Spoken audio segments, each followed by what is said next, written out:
pemilihan Sinteyong saat timnas Indonesia melawan Filipina. Dendi Dimas minggir dulu.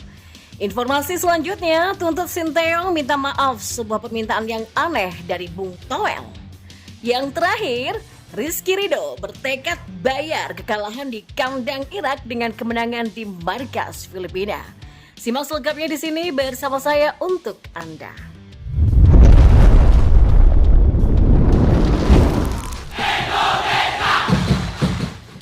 Ya, di informasi yang pertama, pelatih timnas Indonesia Sinteyong harus belajar dari kekalahan sebelumnya saat berhadapan dengan tuan rumah Filipina di matchday kedua Grup F kualifikasi Piala Dunia 2026 putaran kedua. Diketahui laga pembuka timnas Indonesia harus berakhir dengan kekalahan di kandang Irak dengan skor 5-1. Hasil memalukan itu menandakan ada beberapa kelemahan dalam tubuh timnas Indonesia, khususnya pemilihan lini serang karena timnas Indonesia minim menciptakan ancaman ke gawang Irak. Laporan Transfer Market mencatatkan bahwa formasi yang digunakan oleh Sinteyong untuk menghadapi Irak adalah 3-5-2. Dua striker yang beruntung tampil starter adalah Dimas Derajat dan Dendi Sulistiawan. Ya, peran Dimas ataupun Dendi nampak sangat minim di laga sebelumnya. Seperti Dimas, penyerang Persikabo 1973 itu malah mendapatkan cedera pada menit ke-39. Alhasil Sinteyong mengganti Dimas dengan Rafael Struijk. Kemudian untuk Dendi, bomber Bayangkara FC ini turun 76 menit sebelum digantikan oleh Pratama Arhan. Apabila membahas performa Dimas ataupun Dendi, keduanya terbilang kurang padu. Ya, tidak ancaman berbahaya yang mampu dihasilkan oleh keduanya sebelum ditarik keluar Sinteyong. Berkaca pada penampilan itu, maka Sinteyong alangkah baiknya memberikan kesempatan striker timnas Indonesia lainnya untuk berunjuk gigi melawan Filipina. Timnas Indonesia masih memiliki sejumlah nama untuk menggantikan tempat Dendi dan juga Dimas. Nah, sebelum kembali berjuang di matchday kedua di Grup F, Sinteyong wajib menentukan siapa saja yang pantas menempati lini serang Garuda.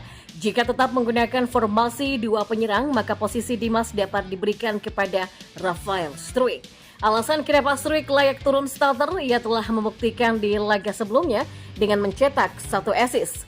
Struijk langsung membayar kepercayaan Sinteyong dengan menjadi kreator gol Shani Patinama. 1 assist Struijk membuktikan bahwa dia punya kelebihan dalam hal akurasi umpan. Kemampuan Struijk sebenarnya bukan cuma akurasi umpan, ia juga unggul dalam akselerasi. Ia juga berani membawa bola untuk masuk ke pertahanan lawan.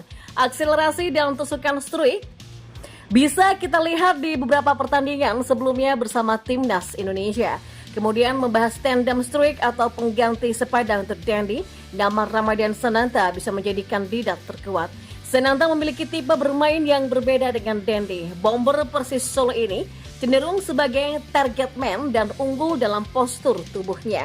Bola udara bisa menjadi santapan empuk jika Sananta tampil sebagai nomor 9 di timnas Indonesia. Nah, meskipun bertugas sebagai target man, Sananta juga bisa mobile layaknya Dendi yang turun untuk menjemput bola. Pergerakan Sananta menjemput bola kerap terlihat ketika bermain untuk Persis Solo. Namun untuk segi kecepatan berlari, Sananta jelas kalah cepat dari Dendi. Adapun untuk memantulkan bola, Sananta ataupun Dendi punya hal yang sama bagusnya. Perbedaan model bermain Sananta ini bisa menjadi pertimbangan Sinteyong untuk memasangnya melawan Filipina.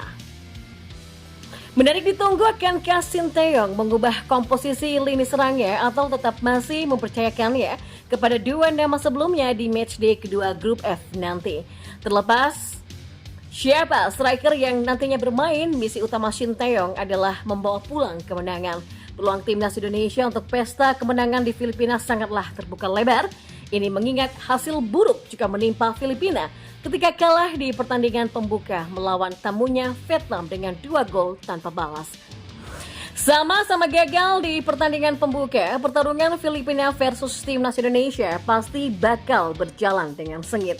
Ya, keduanya membutuhkan tambahan 3 poin agar bisa menjaga asa lolos ke putaran ketiga kualifikasi Piala Dunia 2026. Tak cuma membuka asa lolos putaran ketiga, kemenangan bisa bermakna penting untuk timnas Indonesia dari segi perolehan poin FIFA. Pasukan Sinteyong jelas mencari ganti 6,37 poin yang hilang akibat kalah dari Irak. Untungnya, kehilangan poin ini tidak merubah tempat timnas Indonesia di peringkat 145. Kehilangan poin sebelumnya bisa ditambal timnas Indonesia jika sukses mengalahkan Filipina di kandangnya. Ya, jika timnas Indonesia menang, maka Garuda akan meraup poin sejumlah 13,06. Dengan catatan itu, dapat mendongkrak posisi timnas Indonesia menjadi peringkat ke-143. Dengan kata lain, timnas Indonesia menggusur dua tim yakni yang ditempati oleh Ethiopia serta Suriname. Adapun jika timnas Indonesia kalah atas Filipina, maka dapat berimbas fatal di ranking FIFA. Garuda harus dikurangi sejumlah 11,94 poin dan kondisi itu membuat tim besutan Sinteyong bisa melorot ke posisi 148 ranking FIFA. Ya, patut kita saksikan bagaimana perjuangan timnas Indonesia melawan tuan rumah Filipina di Stadion Rizal Memorial pada Selasa 21 November mulai kick-off pada pukul 6 petang waktu Indonesia Barat. Dan kita beralih ke informasi bola yang lainnya.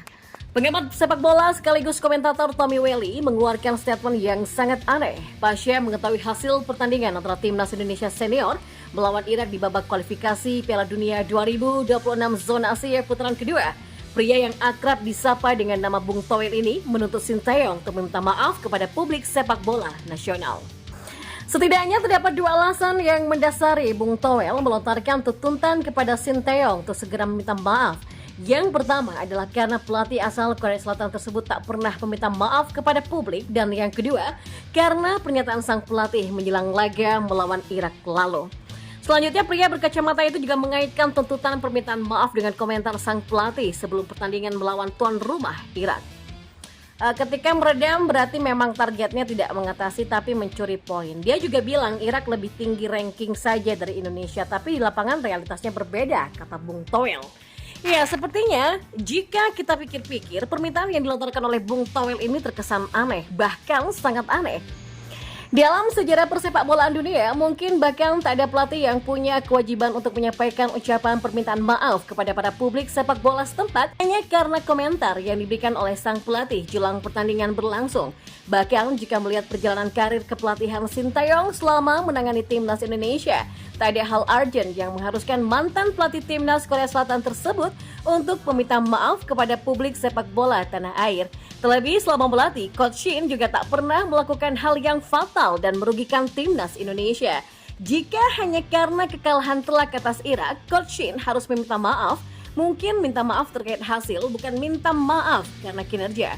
Pasalnya, kinerja sang pelatih saat ini juga masih terbilang cukup bagus. Mungkin saja Bung Toel sudah kekurangan bahan untuk menyerang Coach Sinteyong, sehingga menjadikan hal yang wajar menjadi sebuah jembatan untuk mempermalukan sang pelatih. Ya, back timnas Indonesia Rizky Ridho punya motivasi besar menjelang menghadapi timnas Filipina di laga kedua putaran kedua kualifikasi Piala Dunia 2026 zona Asia. Ridho ingin menang pada laga itu. Timnas Indonesia akan meneruskan perjuangan di grup F kualifikasi Piala Dunia 2026 melawan timnas Filipina di Stadion Rizal Memorial, Manila, Filipina pada Selasa 21 November pada pukul 6 petang. Diketahui saat ini timnas Indonesia ada di posisi juru kunci grup F. Tim asuhan Sinteyong kalah telak 1-5 di kandang timnas Irak pada laga perdana beberapa hari yang lalu. Rizky Ridho menyatakan saat ini skuad timnas Indonesia sudah melupakan kekalahan itu. Mereka pun juga sedang fokus untuk mencuri 3 poin di kandang Filipina. Sekarang kami harus fokus pada laga selanjutnya melawan Filipina. Ya, insya Allah kami semua akan berusaha memberikan yang terbaik dan bisa mendapatkan hasil yang positif, kata Ridho dikutip dari situs resmi Persija Jakarta. Ya, timnas Indonesia memang nampaknya akan menerapkan strategi menyerang saat menghadapi Filipina. Hal itu sudah diisyaratkan oleh sang pelatih Sinteyong. Filipina sebelumnya kalah melawan Vietnam, jadi pastinya kami akan mempersiapkan tim ini lebih menyerang agar kita memenangkan pertandingan nanti. Kita pun akan menyesuaikan situasi laga nanti dan tentu akan mempersiapkan tim dengan baik, kata Shin.